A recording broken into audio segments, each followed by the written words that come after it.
तो कंपनी अशोक लेलैंड पे नज़र डालते हैं। हाल फिलहाल कई सारे लॉन्चेस कर रही है कंपनी और कल ही इन्होंने एलसीवी सेगमेंट में नए लॉन्च किए हैं। बड़ा दोस्त के नाम से अपनी गाड़ी लॉन्च करते हैं ये, जिसमें कि i1 और i2 के दो वेरिएंट्स इन्होंने लॉन्च किए हैं। और इसके बाद एलसीवी के रजत गुप्ता जी इस सेगमेंट को जो हेड करते हैं वो अब हमारे साथ खास बातचीत में मौजूद हैं और आइए उनसे जानते हैं क्या कुछ प्लान्स हैं कंपनी के एलसीवी सेगमेंट को लेके और अन्य प्रोडक्ट रेंज पर उनका क्या कहना है। रजत जी, आपका बहुत बहुत स्वागत है ईटी नाउ स्वदेश पे और शुक्रिया हमारे साथ जुड़ने के लिए। सबसे पहले जो ये लॉन्च किए हैं आपने दो वेरिएंट्स, इनमें क्या खास है वो हमारे दर्शकों को बताइए। और इसके अलावा जो एक बात मार्केट जानना चाहती है, क्योंकि सीएनजी पे कॉस्ट एफिशिएंसी को लेकर काफ़ी ज़्यादा फोकस अब आ चला है, क्या ये दो वेरिएंट्स भी सीएनजी में आप उपलब्ध कराएंगे?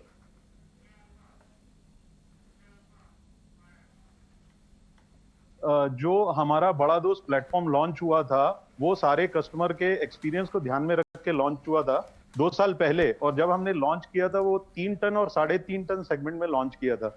अब जो हम नया प्रोडक्ट लॉन्च कर रहे हैं वो प्राइमरली कहलाते हैं i1 and i2। i1 2.5 ton का प्रोडक्ट है और i2 2.8 टन का प्रोडक्ट है। सारे प्रोडक्ट जो बड़ा दोस्त प्लेटफॉर्म पे बने हैं इसमें हमारा कुछ यूएसपीज हैं, कुछ यूनिक फीचर्स हैं जो हम देते हैं। एक तो केबिन बड़ा रूमी है, कार लाइक फीचर्स हैं, ड्राइवर के कंफर्ट को ध्यान में रख के बनाया गया है।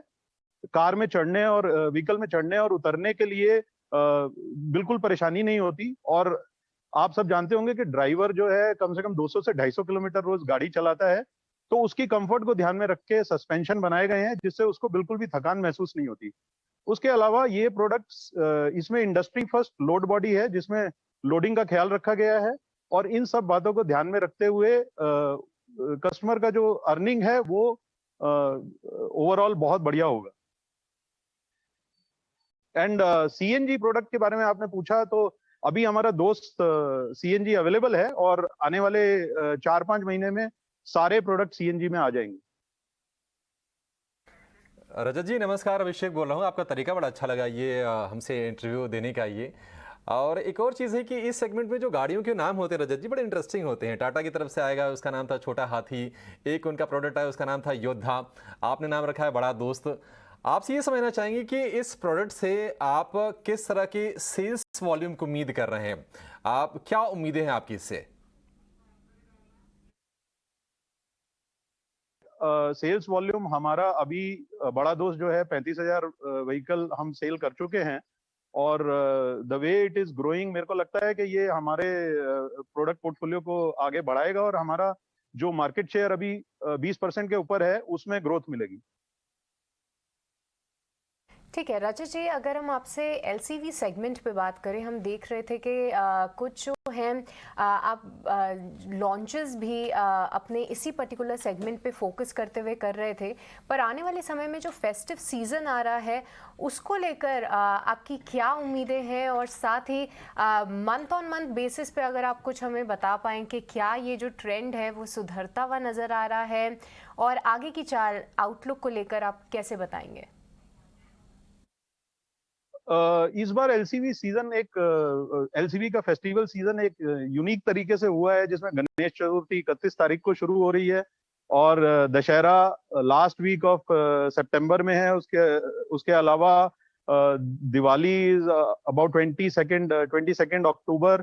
तो ऐसा फेस्टिवल सीजन यूनिक किसी साल नहीं हुआ है। हालांकि इस साल डिमांड काफी स्टेबल है और मेरे को उम्मीद है कि अगले 2 महीने में डिमांड बढ़ेगी।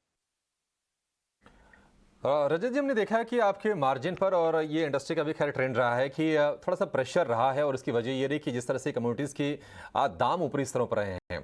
लेकिन हमने देखा है कि पिछले 1-1.5 महीने से 2 महीने से थोड़ा कूल ऑफ हुए हैं मेटल के प्राइसेस।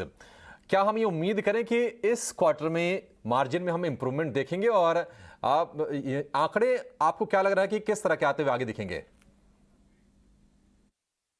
जो भी मटेरियल कॉस्ट ईजिंग आउट का जो इम्पैक्ट है वो आते आते 3-4 महीने लग जाते हैं। तो क्या होता है कि जो इन्वेंट्री है वो रहती है हमारे पास। तो इन्वेंटराइजेशन प्रोसेस के through I think margin last quarter में थोड़े इंप्रूव होने के चांसेस हैं। और anyway we are seeing little better financial as सच।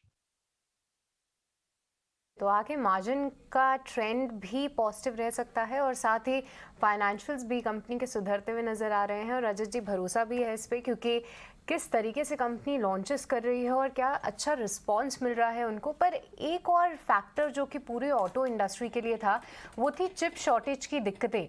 उसको लेकर अभी किस तरीके की स्थिति है? क्या वहाँ पे कुछ चीज़ें जो हैं वो सुधरती हुई नज़र आ रही हैं? और आगे चल के क्या प्रोडक्शन नंबर्स जो हैं जो कि अभी तक कहीं ना कहीं इम्पैक्ट कर रही थी ये दिक्कतें, अब वो सुधरती हुई नज़र आएंगी? डेफिनेटली चिप इशू थोड़े रिजॉल्व हुए हैं, पूरे रिजॉल्व नहीं हुए हैं, अभी भी थोड़ा बहुत इशू चल रहा है। तो Q3 में चिप इशू मतलब is much better than what it was earlier. और अभी मेरे को लगता है Q4 में चिप इशू बिल्कुल रिजॉल्व होना चाहिए। रजत जी, बहुत शुक्रिया आपका समय देने के लिए, हमसे बातचीत करने के लिए, और किस तरह से इंडस्ट्री में थोड़े से ट्रेंड बदल रहे हैं, किस तरह से माहौल थोड़ा चेंज हो रहा है, उसके बारे में भी आउटलुक हमसे शेयर करने के लिए। लेकिन चलिए एक नज़र ज़रा बाज़ार पर डालेंगे, और ख़ास तौर से इस बार हम लोग अभी तक NSE के स्टॉक्स हम एड्रेस कर रहे थे, और BSE के स्टॉक्स पर नज़र डालते हैं कि वहाँ की स्क्रीन क्या कहती है। तो अगर हम